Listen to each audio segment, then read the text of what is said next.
6 months after the death of Eve, and in the midst of the investigation, 16-year-old Lynne Weedon was walking home from a pub with friends after celebrating her O-level results.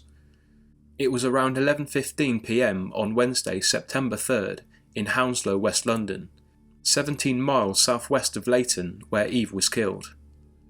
Lynn had left the Elm Tree pub on Heston Road that night and was heading back to her home where she lived with her parents on Lambton Avenue. She parted company with her friends on Great West Road and crossed over to an alleyway known as the Short Hedges, where she continued the last part of her journey alone. By this time, her parents, who had begged Lynn not to walk home alone, were already in bed. At around 11:20 p.m, Lynn was approached by a man and struck over the head with a blunt, heavy object. It fractured her skull, and while she lay unconscious, the stranger moved her body to the gates of a nearby electrical power station. He threw her over the gates, dragged her out of sight, and then raped her.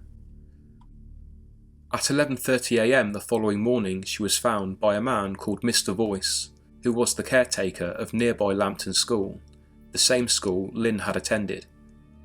His house overlooked the grounds of the power station where she lay. Amazingly, she was still clinging to life when taken to the hospital. Lynn's parents, although concerned at their daughter's absence, assumed she had stayed at a friend's house, but they were soon to learn the awful truth. Lynn Weedon never did regain consciousness and died a week later on September 10, 1975 of a brain hemorrhage at the West Middlesex Hospital in Isleworth. Police again had very little to go on until a man by the name of Bernard Andrews made contact the day after Lynn's attack. He informed them that he had been flagged down by a hitchhiker at 1 a.m. the night before at the Great West Road Sutton Lane junction, close to where Lynn had been attacked. He said the man, who asked for a ride to the West Country, was around 26 years of age and seemed agitated. Mr. Andrews said that his instinct was to get away from him, so he drove on. This ultimately failed to expose any worthy leads, and the strange encounter was eventually forgotten. The lives of Lynne Weedon and Eve Stratford were polar opposites, and there was no reason for police to believe their murders were carried out by the same person. There were no obvious details to link the two, and that's how it remained, for now.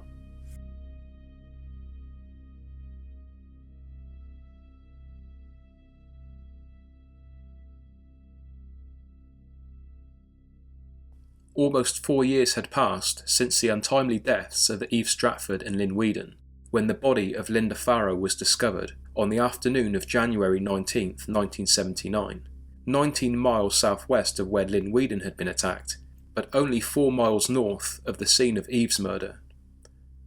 Lynn Faroh was a 29-year-old mother of 2 and 4 months pregnant at the time. Sadly, it was her 2 young daughters, aged 11 and 8, who found her body at their home on Whitehall Road, Woodford, East London. They had returned from school at 3:30 p.m. and peeked through the letterbox to see her lying face down in the hallway. She was fully clothed, and her throat had been so badly cut that she was almost decapitated. There was no sign of a break-in and no sign of a struggle, although there was a murder weapon. A blood-stained serrated carving knife was found in the kitchen. Unidentified palm marks were found on a door frame, and a clear set of size 9 boots were observed in the snow beside Linda's car. There were also witness reports of, and I quote, a suntanned man wearing a checked jacket loitering close to Linda's home. Another witness claimed to have seen a man aged around 30 with thick hair and sideburns running along Whitehall Road at around the time of Linda's death. Some of the circumstances of Linda's death were uncannily similar to those of Eve Stratford, but these similarities were just the beginning. Until December of 1978, the mother of 2 had worked as a casino croupier at London's International Sporting Club in Mayfair, less than a mile from the Playboy Club where Eve had once worked. Seeing as both women worked at gambling establishments in the city centre, police began to wonder if they were looking for a sore loser or a gambler with a grudge. Another similarity, albeit a dubious one, was that on the days that Eve and Linda were murdered, it had snowed. Scotland Yard began to wonder if they were dealing with a man who specifically killed under the cover of snowfall. Linda Faroh had recently separated from her husband Paul, and was now living with her old flame Freddie Gay. Both men were questioned by police, but neither could provide clues. Just like Eve, Linda's death remained a mystery. A man by the name of Abdul Khawaja, who was of Lebanese descent, was a regular at the Playboy Club. He had befriended Eve, even going to lunch with her on occasion. They were just friends according to the other bunny girls who knew him. Although he appeared to be well liked, he was described as a pimp by the Sun newspaper in 2015, and was also linked to Linda Farrow, who was said to dislike him after he had started an argument in the casino she worked in. The fact that he knew both women made him a prime suspect, and according to him, he was harassed by police. Some of the girls at the club remember how he broke down one day, telling them that police would not leave him alone. Another glaringly obvious reason why Khawaja was of special interest to Scotland Yard was the report of the so-called suntanned man, said to be loitering close to Linda Farrow's home before she died. But Khawaja could not be linked to the crime scene, and the mystery man was never traced.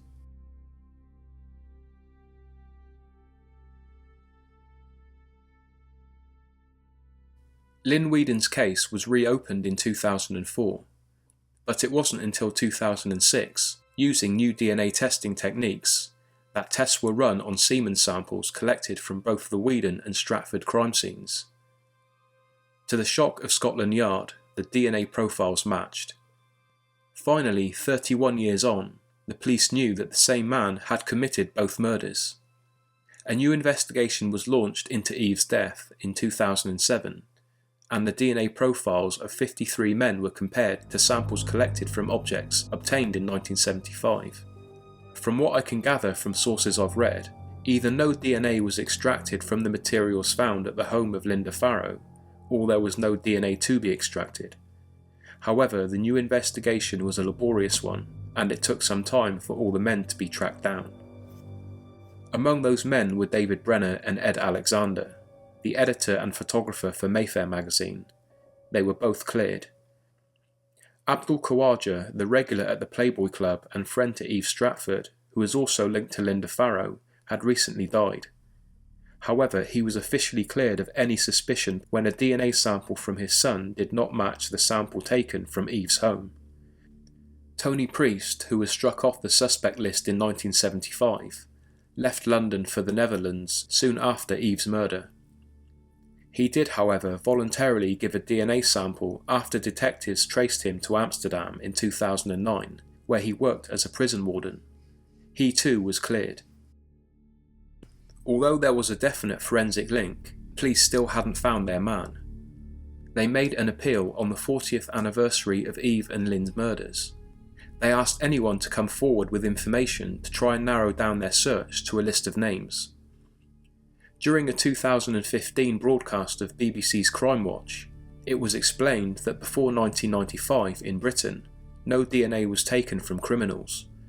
That meant that anyone arrested before that time could be the culprit. It also meant that the killer had not been arrested since 1995, a rarity given the 20-year time frame, which baffled criminologists. This is assuming he was still alive, of course, or hadn't moved abroad, both being distinct possibilities. During the Crime Watch programme, an offer of £40,000 was made to anyone with information that led to the man's arrest. 50 calls were received after that broadcast, none of which helped bring the killer to justice. With all modern DNA investigations drawing a blank so far, to this day the only thing that police have to go on is a criminal profile of the person. They were looking for a white male who would have been between 17 and 30 at the time of the crimes. According to this profile, and assuming he is still alive, he would be between 60 and 73 years old today.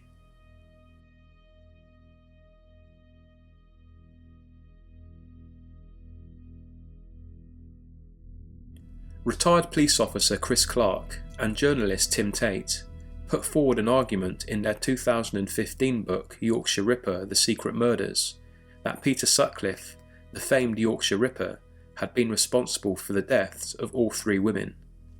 The book mentions that Sutcliffe was in the area at the time of Eve Stratford's death, staying in Alperton, 14 miles west of Eve's home, for his sister-in-law's wedding, which took place only 4 days after Eve was murdered. Although Eve's murder bore the same signatures as some of Sutcliffe's confirmed future killings, it was thought to be sexually motivated. Sutcliffe insisted that his murders were not sexually motivated. Because of this, and the fact that Sutcliffe had apparently targeted only prostitutes in the Yorkshire and Lancashire areas, police did not consider him at the time. Something Chris Clark believes was a simple ploy by Sutcliffe to distance himself from other unsolved crimes across the country. The murder of Lynne Weedon, on the other hand, did match Sutcliffe's MO. More specifically, she was hit over the head from behind and she was left partially naked. When you consider that Sutcliffe was only 4 miles away from Weedon's home at the time of her death, shortly before catching a plane from Heathrow, you can't help but seriously consider the Ripper theory. Chris Clark states in the book that it is entirely conceivable that Peter Sutcliffe was in London when Linda Faroh was murdered. He also makes reference to the descriptions given by witnesses of a man with thick hair and sideburns, a description that strongly resembles Sutcliffe. Peter Sutcliffe was a non-secretor, meaning he did not leave traces of his blood type in his saliva or semen. Currently, all that the police have on record for Sutcliffe are hair and mouth swab samples. You'd think that all it would take is a simple blood test to find out if he was the murderer in these cases, but according to Clark and Tate's book, it isn't that simple. A court order would need to be granted in order to do this. Chris Clark said, "I believe that they have sufficient prima facie evidence and similar fact evidence to link Sutcliffe as a suspect and to start the process from there, although no efforts have yet been made." At the time of Sutcliffe's killing spree, the West Yorkshire police had brought him in for questioning on numerous occasions, letting him go each time to kill again. Following his eventual capture in 1981, an investigation was launched into why West Yorkshire police took so long to apprehend him. Lawrence Byford, who was the Inspector of Constabulary at the time, undertook the investigation and presented the report to Parliament in 1982. The Byford report concluded that Sutcliffe was probably responsible for numerous other killings. Former detective Colin Sutton spoke of the unsolved cases in 2016. He is convinced that the murderer responsible for the deaths of Eve Stratford and Lynne Weedon is also responsible for the death of Linda Faroh. He told the Sun newspaper, "A woman killed in her own home by having her throat slit. That's rare enough today. In the 1970s it was almost unheard of. For this to have happened twice, with identical wounds, within a few miles of each other was just too much of a coincidence. The fact is that 3 young women were murdered by one man, who remains unidentified 40 years on."